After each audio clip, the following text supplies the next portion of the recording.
नमस्कार दोस्तों, डेट आज की देखो 9 अगस्त 2024 है। स्वागत है आपका एटोल डिस्कशन में। आज कई सारे आर्टिकल्स हम डिस्कस करेंगे। देखो, विनेश फोगाट से संबंधित जो आर्टिकल है इसको थोड़ा हम एथिक्स के नज़रिए से देखेंगे। इनकी कहानी में कौन कौन से एथिक्स वाले एग्जाम्पल हमें मिलते हैं, कौन सी एथिकल वैल्यूज़ हम यूज़ कर सकते हैं आंसर राइटिंग में, तो उस संदर्भ में ज़्यादा देखेंगे। बाकी इनकी जो स्टोरी है उस पर यूपीएससी सीधा सीधा क्वेश्चन तो नहीं पूछेगी। एग्जाम्पल आप यूज कर सकते हो, तो यूपीएससी के पर्सपेक्टिव से ही हम डिस्कस करेंगे। देखो, बांग्लादेश से संबंधित आर्टिकल है। बांग्लादेश से संबंधित ऑलरेडी हमने 2 आर्टिकल्स डिस्कस कर लिए हैं। काफ़ी सारे बांग्लादेश पे आर्टिकल्स आ रहे हैं अलग अलग न्यूज़पेपर्स में। बट आप ये चीज़ समझ लो, क्वेश्चन सिर्फ यूपीएससी एक ही पूछेगी तो बांग्लादेश से संबंधित 2 क्वेश्चन भी यूपीएससी नहीं पूछने वाली है। तो उतना ही हमें पढ़ना है जितना एग्जाम के लिए जरूरी है। तो इसके बजाय हम दूसरे न्यूज़पेपर से अलग अलग इश्यूज डिस्कस करेंगे। जैसे एक इशू हम डिस्कस करेंगे सी राजा मोहन का, पाकिस्तान की कोशिश कश्मीर इशू को इंटरनेशनलाइज करने की। फिर एनडीएम में बिल पार्लियामेंट में आया है, ये एक इंपॉर्टेंट इशू है, इसे हम कवर करेंगे। और सबसे लास्ट में एक इशू, माधव गडगिल ने एक आर्टिकल लिखा है। आपको याद होगा, वायनाड हादसे के बाद में मैंने आपको बताया था गडगिल कमेटी की रिपोर्ट 2011 में आई थी जिसे नहीं माना गया और फाइनली इस प्रकार के हादसे हो रहे हैं। तो माधव गडगिल उन्होंने खुद ने आर्टिकल लिखा है। तो जो इंपॉर्टेंट पॉइंट्स है वो हम ड्रा करके डिस्कस करेंगे। इंडियन एक्सप्रेस का वो आर्टिकल है। चलिए डिस्कशन स्टार्ट करते हैं। इसके बाद नेक्स्ट आर्टिकल देखो, डिजास्टर मैनेजमेंट अमेंडमेंट बिल 2024 से संबंधित है। अपना सिलेबस में जीएस पेपर 3 के इस टॉपिक से आर्टिकल को रिलेट कर सकते हो। थोड़ा बैकग्राउंड आपको देता हूं। देखो, हमारे देश में ना 1998 में सुपर साइक्लोन आया ओडिशा में। इसके बाद 2004 में सुनामी लहरें आई इंडियन ओशन में। दोनों डिजास्टर्स स्केल पे देखो बहुत बड़ी थी। बहुत ज़्यादा लोग मारे गए, हजारों लोग मारे गए और इवन प्रॉपर्टी का भी काफ़ी ज़्यादा नुकसान हुआ। तो आवश्यकता महसूस हुई थी उस समय कि एक ना डेडिकेटेड बॉडी होनी चाहिए डिजास्टर्स को टैकल करने के लिए। तो इसी कंटेक्स्ट में ना 2005 में एक एक्ट आया था, डिजास्टर मैनेजमेंट एक्ट 2005। लेकिन देखो, अभी इस एक्ट के तहत कुछ बॉडीज इस्टेब्लिश हुई थी, जैसे एनडीएमए, एसडीएमए। तो ये एक्ट का जो इम्प्लीमेंटेशन रहा है ना पिछले 20 सालों में, इसकी काफ़ी सारी लर्निंग्स रही हैं। तो उसी लर्निंग्स के आधार पे ना अब सरकार इस एक्ट को चेंज करने के लिए बिल लेके आई है। मकसद उस अमेंडमेंट बिल का ये है, ये जो बॉडीज है ना एनडीएमए, एसडीएमए, इनको और ज़्यादा मजबूत बनाया जाए। मतलब जो ऑपरेशंस होते हैं इन बॉडी के, उन ऑपरेशंस को और ज़्यादा एफिशिएंट बनाया जाए ताकि अच्छे से डिजास्टर्स को हैंडल किया जा सके और प्रिवेंट किया जा सके। कॉन्करेंट लिस्ट में ना संविधान के 7वें शेड्यूल के कॉन्करेंट लिस्ट में एंट्री नंबर 23 है। कॉन्करेंट लिस्ट में जो आइटम्स होते हैं उस पर दोनों कानून बना सकते हैं, स्टेट असेंबली भी, पार्लियामेंट भी। तो एंट्री नंबर 23 है social security and insurance, employment and unemployment. हालांकि इस पे भी कंट्रोवर्सी है कि सीधा सीधा देखो कॉन्करेंट लिस्ट में ना डिजास्टर मैनेजमेंट सब्जेक्ट मेंशन नहीं है। तो इनडायरेक्टली इस एंट्री का इस्तेमाल करके पार्लियामेंट में ये बिल लेके आई है यूनियन गवर्नमेंट। चलो अब जो इंपॉर्टेंट प्रोविजंस हैं इस बिल के वो देख लेते हैं। सबसे पहला देखो इंपॉर्टेंट प्रोविजन ये है, एक नई बॉडी बनाई जाए, अर्बन डिजास्टर मैनेजमेंट अथॉरिटी। देखो 2005 का जो एक्ट है ना डिजास्टर मैनेजमेंट वाला, उस एक्ट में नेशनल लेवल पे, स्टेट लेवल पे और इवन डिस्ट्रिक्ट लेवल पे भी डिजास्टर को मैनेज करने के लिए बॉडीज का प्रोविजन किया गया है। डिस्ट्रिक्ट लेवल पे है district disaster management authority. But देखो, सरकार का ये कहना था, कई बार ना बड़ी बड़ी सिटीज में डिजास्टर आता है, जैसे दिल्ली में आ गया। अब यहां पे काफी सारे डिस्ट्रिक्ट्स होते हैं, तो फ्लड आ गई, जैसे अर्बन फ्लड आ गई दिल्ली में, तो काफी सारे डिस्ट्रिक्ट्स की जो डिजास्टर मैनेजमेंट वाली बॉडी है ना वो एक्टिव हो जाएगी। लेकिन कई बार आपस में ना कोऑर्डिनेशन नहीं होता। तो बड़ी सिटीज के लिए अगर एक अर्बन डिजास्टर मैनेजमेंट अथॉरिटी होगी ना, तो फिर ज्यादा अच्छे से बड़ी सिटीज में डिजास्टर्स को मैनेज किया जा सकता है। तो प्रोविजन ये किया गया है स्टेट कैपिटल्स के लिए और बड़ी सिटीज के लिए, जहां पे म्युनिसिपल कॉरपोरेशंस हैं, वहां पे ये urban disaster management authority establish की जाएगी, जिसको हेड करेंगे म्युनिसिपल कमिश्नर। लेकिन एक्सेप्शन है दिल्ली और चंडीगढ़। एग्जाम्पल हालांकि मैंने दिल्ली का ही दे दिया, लेकिन दिल्ली और चंडीगढ़ में ये बॉडी नहीं होगी, ये बोल दिया गया है साफ साफ। फिर इसके बाद बिल में सेकंड प्रोविजन डिजास्टर डेटाबेस से संबंधित है। एक डिजास्टर डेटाबेस बनाया जाएगा नेशनल लेवल पे और स्टेट लेवल पे। डेटाबेस में ना बहुत सारी चीजें होंगी, डिजास्टर का असेसमेंट होगा, फंड एलोकेशन डिटेल्स होंगी, किसको कितना पैसा दिया गया है, कितना खर्चा किया गया है, डिजास्टर का प्रिपेयर्डनेस क्या तैयारी की गई है, डिजास्टर से बचने का प्लान क्या है, सब कुछ होगा इस डिजास्टर डेटाबेस में। जो कुछ सेंट्रल गवर्नमेंट डिसाइड करेगी सब कुछ होगा। नेक्स्ट है डिसेंट्रलाइज्ड डिजास्टर प्लान। देखो ये जो बिल है ना, ये एनडीएमए और एसडीएमए दोनों को पावर देता है कि ना दोनों bodies, national disaster management authority और स्टेट डिजास्टर मैनेजमेंट अथॉरिटी, अपने लेवल पे डिजास्टर से बचने के लिए प्लान बना सकती हैं। पहले ये पावर देखो नेशनल एग्जीक्यूटिव कमेटी और स्टेट एग्जीक्यूटिव कमेटी के पास में थी, लेकिन अब डिजास्टर से बचने का जो प्लान है वो बनाया जाएगा एनडीएमए के द्वारा और एसडीएमए के द्वारा। ये चेंज किया गया है। इसके बाद नेक्स्ट आर्टिकल देखो, अब ना एनडीएमए के पास में पावर होगी हमारे देश में जितने भी डिजास्टर रिस्क है ना, इवन वो डिजास्टर रिस्क जो अभी नहीं है बट क्लाइमेट चेंज हो रहा है, आने वाले समय में इस प्रकार का डिजास्टर आ सकता है, सबका जायजा लिया जाएगा एनडीएमए के द्वारा। समझ गए? मतलब जितने भी डिजास्टर्स हमारे देश में आ सकते हैं सबका जायजा लेने की पावर होगी एनडीएमए के पास में। नेक्स्ट है स्टैट्यूटरी स्टेटस। देखो अभी तक ना कुछ बॉडीज जो ऑलरेडी एग्जिस्ट तो कर रही थी, जैसे national crisis management committee, high level committee, even SDRF, but इनको ना स्टैट्यूटरी स्टेटस हासिल नहीं था। बट जो अभी जो अमेंडमेंट बिल लाया गया है ना, इसके अकॉर्डिंग इन सब बॉडीज को नेशनल क्राइसिस मैनेजमेंट कमेटी और ये स्टेट डिजास्टर रिस्पांस फोर्स, इनको स्टैट्यूटरी स्टेटस दे दिया गया है। मतलब एक्ट में ही इनका प्रोविजन कर दिया गया है। पहले मोस्टली स्टेट्स की, ज्यादातर राज्यों में स्टेट डिजास्टर रिस्पांस फोर्स तो था, लेकिन वो मैंडेटरी नहीं था एक्ट के अकॉर्डिंग। अब इसे एक्ट के अकॉर्डिंग मैंडेटरी बना दिया गया है। अब इसके बाद नेक्स्ट है सेक्शन 60A। ये जो सेक्शन है ना, सेंट्रल गवर्नमेंट और स्टेट गवर्नमेंट को अलाउ करता है, शक्ति देता है कि वो ना किसी भी पर्सन के खिलाफ एक्शन ले सकते हैं या फिर एक्शन लेने से किसी भी पर्सन को रोक सकते हैं, ताकि डिजास्टर का जो इंपैक्ट है ना उसे कम किया जा सके। समझ गए? मतलब कोई ऐसा पर्सन है जिसकी वजह से डिजास्टर का जो इंपैक्ट है बढ़ रहा है, तो एक्शन लिया जा सकता है स्टेट गवर्नमेंट के द्वारा, सेंट्रल गवर्नमेंट के द्वारा। उनको सेक्शन 60A के तहत पावर दे दी गई है। नेक्स्ट है क्लैरिटी एंड कन्वर्जेंस। एनडीएमए जो है वो देखो एक्सपर्ट्स और कंसल्टेंट को अपॉइंट कर सकते हैं अपनी सुविधा के अनुसार कुछ फंक्शंस परफॉर्म करने के लिए। नेक्स्ट पॉइंट देखो, एनडीएमए या फिर एसडीएमए के जो ऑफिशियल्स हैं ना, वो मान लीजिए डिजास्टर मैनेज कर रहे हैं, अपनी ड्यूटी को परफॉर्म कर रहे हैं, तो ड्यूटी परफॉर्म करते वक्त उन्होंने जो काम किया है ना, उस काम के लिए उनके अगेंस्ट लीगल प्रोसीडिंग नहीं स्टार्ट हो सकती।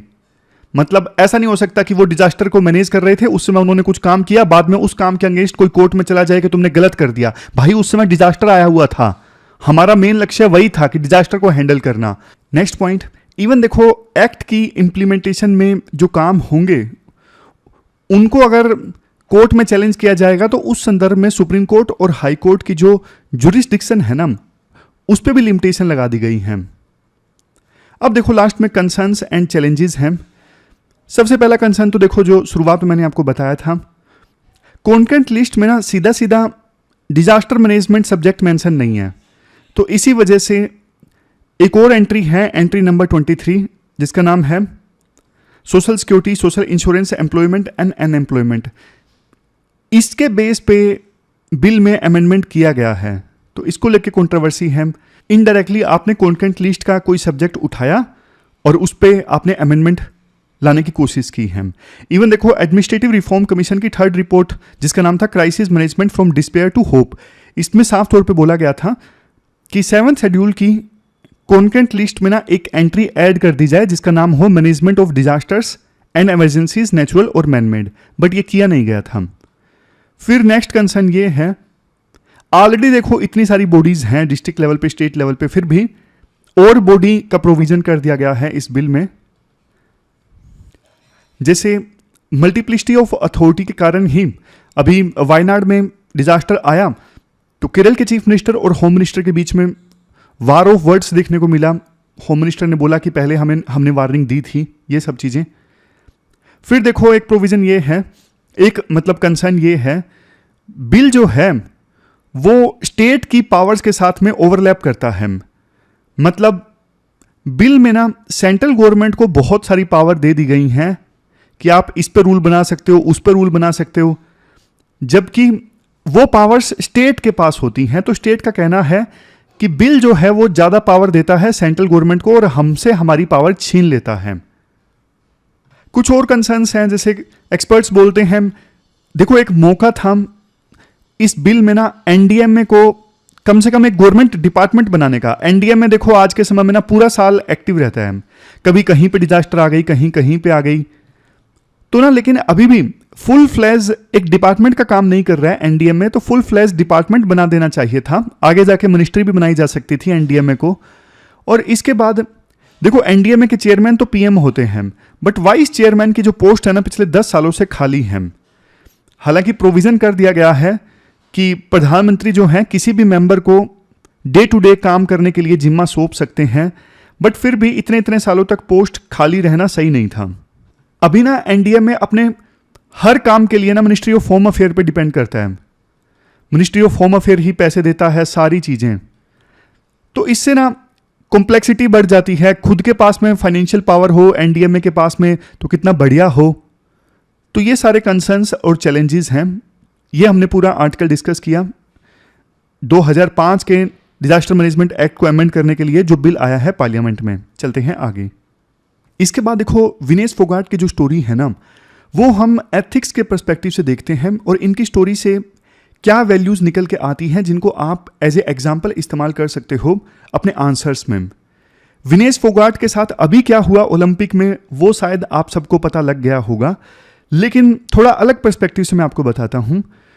देखो जब ये सिर्फ 9 साल की थी ना तो इनके पिताजी का देहांत हो गया और इस ट्रेजेडी ने इन्हें और इनकी मां को बहुत अफेक्ट किया। लेकिन इस मुश्किल समय ने विनेश को एक मजबूत और बिल्कुल दृढ़ निश्चय वाला इंसान बना दिया। रेसलिंग के करियर की अगर हम बात करें, 2016 में रियो ओलंपिक्स हुए थे। उन ओलंपिक्स में विनेश फोगाट जो थी वो मेडल की दावेदार थी, लेकिन अनफॉर्चुनेटली एक सीरियस इंजरी के कारण उनका सपना टूट गया। लेकिन विनेश ने देखो हार नहीं मानी, उन्होंने वापसी की और 2018 में कॉमनवेल्थ गेम्स और एशियन गेम्स में उन्होंने गोल्ड मेडल जीते। इसके बाद आया 2021 का, 2020 में होना था, कोविड के कारण नहीं हो पाया था। 2021 में टोक्यो ओलंपिक्स के लिए इन्होंने क्वालिफाई किया। एक्सपेक्टेशंस बहुत ज़्यादा थी, लेकिन अनफॉर्चुनेटली वो मेडल नहीं जीत पाई। और इस डिसअपॉइंटमेंट के बावजूद विनेश ने अपना फोकस लूज नहीं किया। पेरिस ओलंपिक्स की तैयारी इन्होंने स्टार्ट कर दी। लेकिन मीनवाइल क्या हुआ, 2023 में ना विनेश ने और कुछ दूसरे इंडियन रेसलर्स के साथ मिलकर रेसलिंग फेडरेशन ऑफ इंडिया के प्रेसिडेंट ब्रिजभूषण शरण सिंह के खिलाफ में सेक्सुअल हरासमेंट के एलिगेशंस लगाए।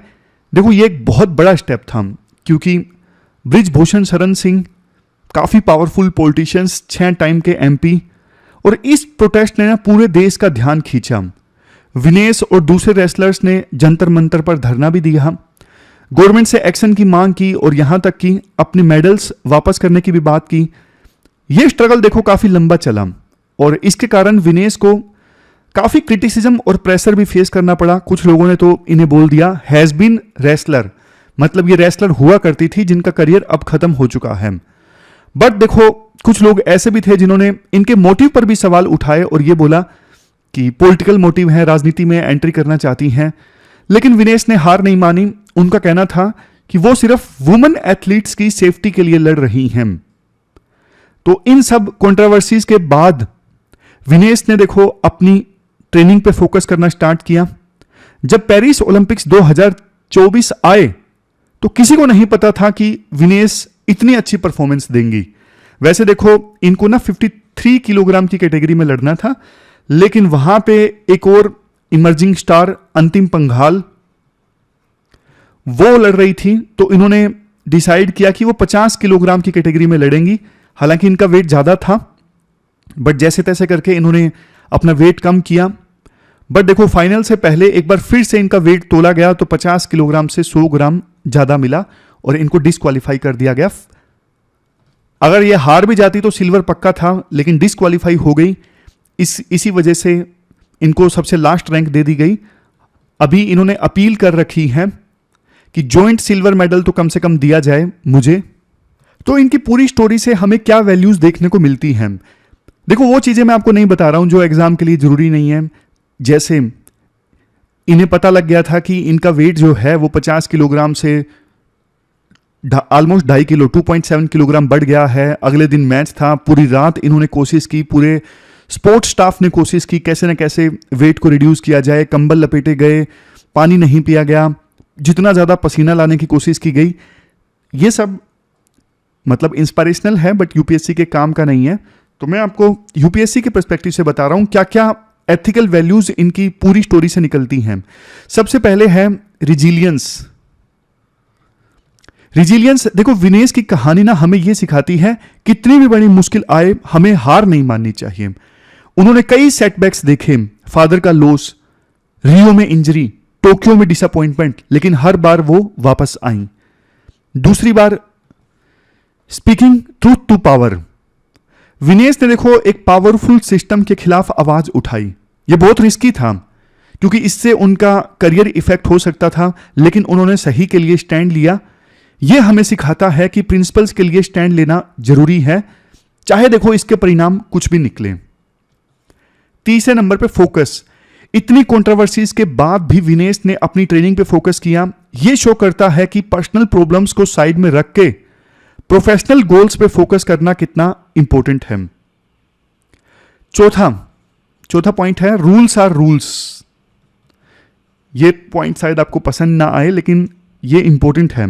देखो ओलंपिक्स में ना वैसे तो कुछ लोग बोल रहे हैं कि सिर्फ 100 ग्राम ज्यादा थे, डिस्क्वालीफाई कर दिया गया, लेकिन देखो ये हमें याद दिलाता है कि स्पोर्ट्स में रूल्स स्ट्रिक्ट होते हैं और हर एथलीट को इनका ध्यान रखना पड़ता है। इवन जो कमेटी थी ना जिन्होंने डिस्क्वालीफाई किया, उन्होंने भी यही बोला कि देखो आज हम 100 ग्राम अलाउ करेंगे, कल 200 ग्राम, 500 ग्राम, लिमिट कहां है? कोई तो लिमिट होनी चाहिए ना। वो लिमिट 50 किलोग्राम की ही है, चाहे 1 ग्राम भी ऊपर होता। Rules are rules. रूल सबके फायदे के लिए बनाए जाते हैं। तो ये सारे एथिकल वैल्यूज आप यूज कर सकते हो आंसर राइटिंग में। अब चलते हैं आगे। इसके बाद देखो लास्ट में केरला के वायनाड में जो लैंडस्लाइड्स आई, 300 से ज्यादा लोगों की जान चली गई। वैसे इससे संबंधित आर्टिकल हमने डिस्कस किया था, लेकिन माधव गडगिल ने ये आर्टिकल लिखा है जिनकी कमेटी की रिपोर्ट हमने लास्ट आर्टिकल में डिस्कस की थी, जो इंप्लीमेंट नहीं की गई और सरकार का क्रिटिसिज्म हुआ कि माधव गडगिल की रिपोर्ट एक्सेप्ट कर लेते तो आज उसका खामियाजा नहीं भुगतना पड़ता। तो उन्होंने खुद ने आर्टिकल लिखा है, तो कुछ अच्छे पॉइंट्स हैं, मैं आपको निकाल के बताता हूं। देखो बैकग्राउंड तो ये है कि 30 जुलाई 2024 को केरला के वायनाड डिस्ट्रिक्ट में भयंकर लैंडस्लाइड्स हुई। इससे कई सारे गांव जैसे देखो मुंडाकई, चूरलमाला, अटामाला, नूलपूजा, ये गांव पूरी तरह से बह गए। और देखो सबसे ज्यादा दुख की बात जानते हो क्या है? 2019 में ना, ये देखो जो मैं हाईलाइट कर रहा हूं, 2019 में इसी जगह से 3 किलोमीटर दूर एक जगह है पुठुमाला, वहां पे लैंडस्लाइड्स आए थे 5 साल पहले, लेकिन कोई सबक नहीं लिया गया। 5 साल बाद फिर से उसी प्रकार से लैंडस्लाइड्स आए। तो जो इंपॉर्टेंट पॉइंट्स निकल के आते हैं इस आर्टिकल से वो मैं आपको बताता हूं। सबसे पहली चीज देखो, ये जो डिजास्टर है ना, हैव्स और हैव नोट्स के बीच में डिफरेंस को बताता है। हैव्स मतलब वो लोग जिनके पास में वेल्थ है, प्रॉपर्टी है। हैव नोट्स जो बेचारे गरीब हैं, जिनके पास प्रॉपर्टी वेल्थ नहीं है, उनके बीच के डिफरेंस को बताता है। कैसे? गडगिल देखो ये बोलते हैं जो टी एस्टेट ओनर्स है ना, टी एस्टेट के जो मालिक हैं, वो देखो ऊंची जगह पे सेफ रहते हैं, लेकिन जो लेबर क्लास के लोग हैं ना, वो नीचे रहते हैं और लैंडस्लाइड से सबसे ज्यादा प्रभावित वही लोग होते हैं। तो ये हैव्स और हैव नोट्स के बीच का डिफरेंस है। आप इवन हिस्टोरिकल कंटेक्स्ट देख लीजिए। गडगिल कहते हैं, देखो जब ब्रिटिशर्स ने इंडिया पर अपना कंट्रोल बढ़ाया तो उन्हें ना फॉरेस्ट और लैंड को मैनेज करना था। उन्होंने कई सारी इंडिजिनस प्रैक्टिसेस, जैसे देखो शिफ्टिंग कल्टीवेशन है, उनको रोक दिया, उनको डिस्करेज किया। क्यों? ऐसा क्यों? क्योंकि देखो ब्रिटिशर्स को एक चीज पता थी, अगर लोग शिफ्टिंग कल्टीवेशन करते रहेंगे ना तो वो ब्रिटिशर्स जो टी और कॉफी एस्टेट के मालिक थे, उन्हें लेबर कहां से मिलेगी? तो जानबूझ के ब्रिटिशर्स ने ना शिफ्टिंग कल्टीवेशन को रोक दिया, ताकि लोग जो है वो फॉरेस्ट पे डिपेंड करते थे, फॉरेस्ट के रिसोर्सेज पे निर्भर करते थे अपने जीवन के लिए। वो अब उनके पास में कोई साधन नहीं था अपना जीवन चलाने के लिए, वो मजबूरी में काम करने लगे टी एस्टेट में, कॉफी एस्टेट में, और उनको स्लेव्स की तरह पे वहां पे काम करवाया जाने लगा। और कुछ कुछ प्रैक्टिस देखो आज भी चली आ रही है ठीक वैसे ही। इसके बाद गडगिल बोलते हैं, देखो किसी भी देश के पास ना 4 तरह की कैपिटल होती है। किसी भी देश के पास में 4 तरह की कैपिटल होती है। सबसे पहले वो बोलते हैं नेशनल कैपिटल। नेशनल कैपिटल में वाटर, फॉरेस्ट, बायोडाइवर्सिटी, एग्रीकल्चर ये सब आ जाता है। दूसरे नंबर पे सोशल कैपिटल, मैं आपको एक बार इसी आर्टिकल में दिखा देता हूं। ये देखो सबसे पहले है नेचुरल कैपिटल। नेचुरल कैपिटल में water, vegetation, biodiversity, agriculture, animal husbandry ये सब आ जाता है। दूसरे नंबर पे किसी भी देश के पास में सोशल कैपिटल होता है। सोशल कैपिटल मतलब कोऑपरेटिव बिहेवियर, सिक्योरिटी का एहसास, भाईचारा लोगों में। और तीसरे नंबर पे होता है ह्यूमन कैपिटल। ह्यूमन कैपिटल में देश में जैसे एजुकेशन लेवल कैसा है, हेल्थ लेवल कैसा है, एम्प्लॉयमेंट लेवल कैसा है, ये सब आता है ह्यूमन कैपिटल में। और सबसे लास्ट में आता है man made capital. Man made capital में जैसे बिल्डिंग्स, रोड्स, इंफ्रास्ट्रक्चर ये सब आता है मैन मेड कैपिटल में। तो किसी भी देश में ये 4 कैपिटल्स होते हैं। बट दिक्कत ये है, इंडिया का फोकस ना सिर्फ मैन मेड कैपिटल पे है, वो भी हैवी सब्सिडीज के साथ में। बिल्डिंग्स बना दो, ज्यादा ज्यादा बिल्डिंग्स बना दो, रोड बना दो, लेकिन बाकी कैपिटल्स पे इंडिया फोकस नहीं कर रहा है।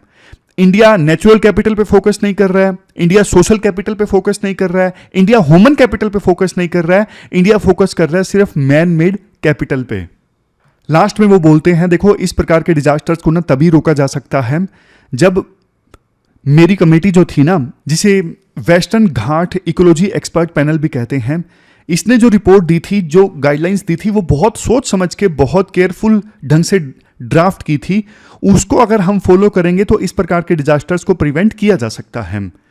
कौन कौन सी गाइडलाइंस थी इस कमेटी की, ये वैसे हमने पहले भी डिस्कस किया था, लेकिन जल्दी से बता देता हूं।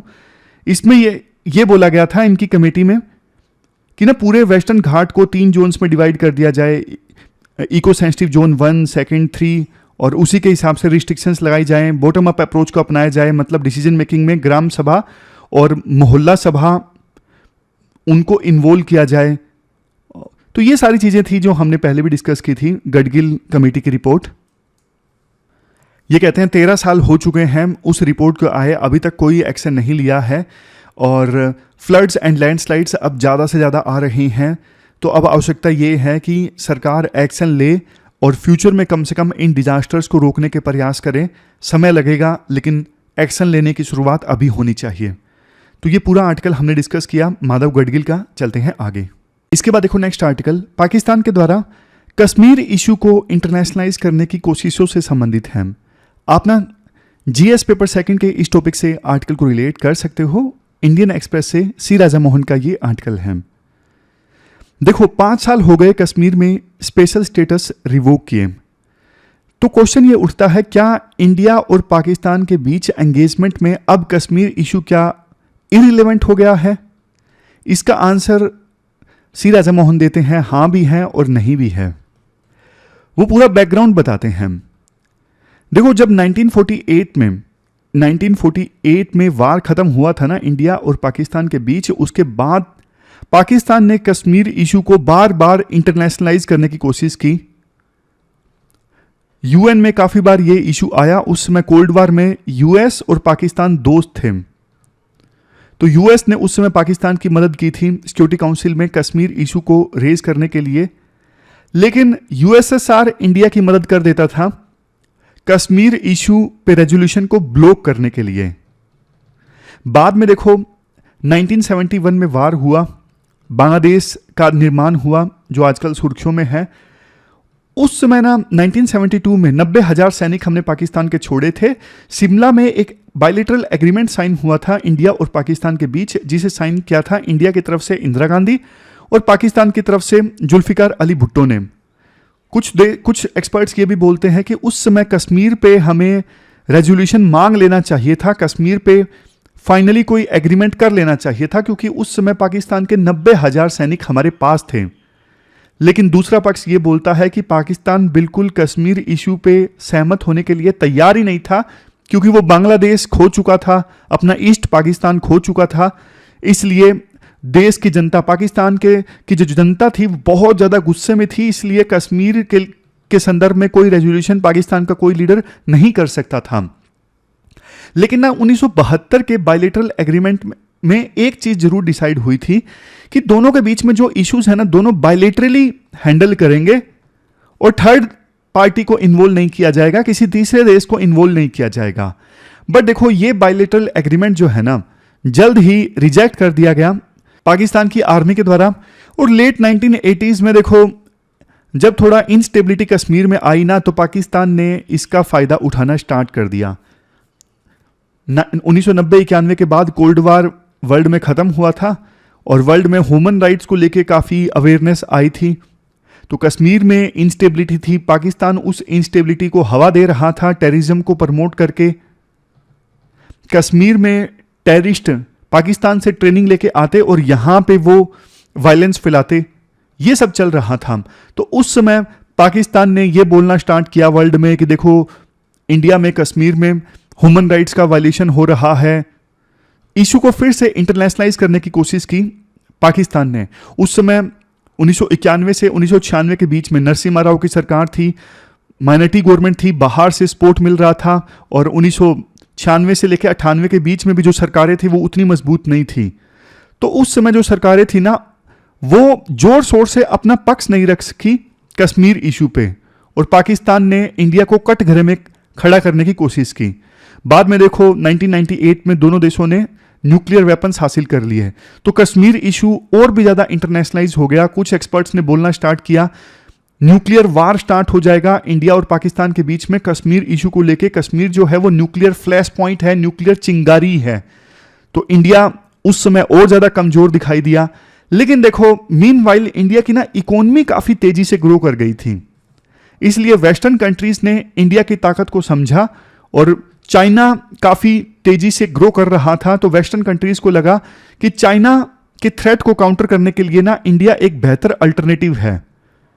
तो जल्द ही उस समय यूएस के राष्ट्रपति थे जॉर्ज बुश, उन्होंने इंडिया के साथ में एंगेज करना स्टार्ट किया और इंडिया के साथ में इवन न्यूक्लियर एग्रीमेंट भी कर लिया।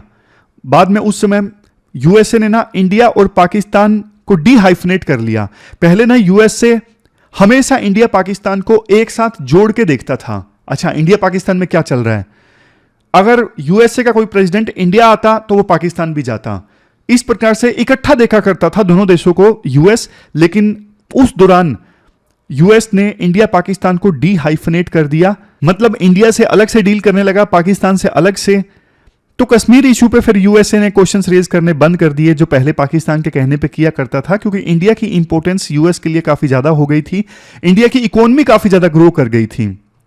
फिर देखो 2014 में प्रधानमंत्री मोदी सत्ता में आते हैं। अच्छा, उससे पहले एक और चीज हुई थी। उससे पहले ना 2004 से 7 के बीच में, ये देखो वो समय था जब ऐसा लग रहा था कि कश्मीर इशू पे फाइनली कोई ना कोई रेजोल्यूशन निकल जाएगा। उस समय पाकिस्तान में परवेज मुशर्रफ थे और इंडिया में डॉक्टर मनमोहन सिंह थे, और दोनों ना काफी करीब थे कश्मीर इशू पे कोई एग्रीमेंट करने के, बहुत करीब थे। मतलब आप पढ़ोगे ना इस बारे में, तो ये वो टाइम था कि लग रहा था कि बस अब फाइनली कोई ना कोई एग्रीमेंट हो जाएगा कश्मीर इशू पे। लेकिन देखो मुशर्रफ ज्यादा दिनों तक सत्ता में नहीं रहे। 2008 में उनके सक्सेसर जनरल अशफाक कयानी आ गए और उन्होंने उस एग्रीड फ्रेमवर्क को छोड़ दिया, और फिर से पाकिस्तान ने कश्मीर में टेररिज्म को स्प्रेड करना स्टार्ट कर दिया। फिर 2014 में आई एनडीए गवर्नमेंट। एनडीए गवर्नमेंट ने अपना स्टांस क्लियर कर दिया कि देखो जब तक पाकिस्तान टेररिज्म स्प्रेड करेगा, हम डील नहीं करेंगे पाकिस्तान के साथ में। यहां पे देखो उन्होंने ये बोला टास्क एंड टेरर दोनों साथ के साथ नहीं चल सकते। 2019 में एनडीए गवर्नमेंट ने स्पेशल स्टेटस को रिवोक कर दिया कश्मीर में। पाकिस्तान ने पूरी कोशिश की इस बार स्पेशल स्टेटस जब रिवोक किया गया कि इस इशू को इंटरनेशनलाइज किया जाए, वर्ल्ड के बड़े बड़े मंचों पे उठाया जाए, लेकिन पाकिस्तान सफल नहीं हुआ।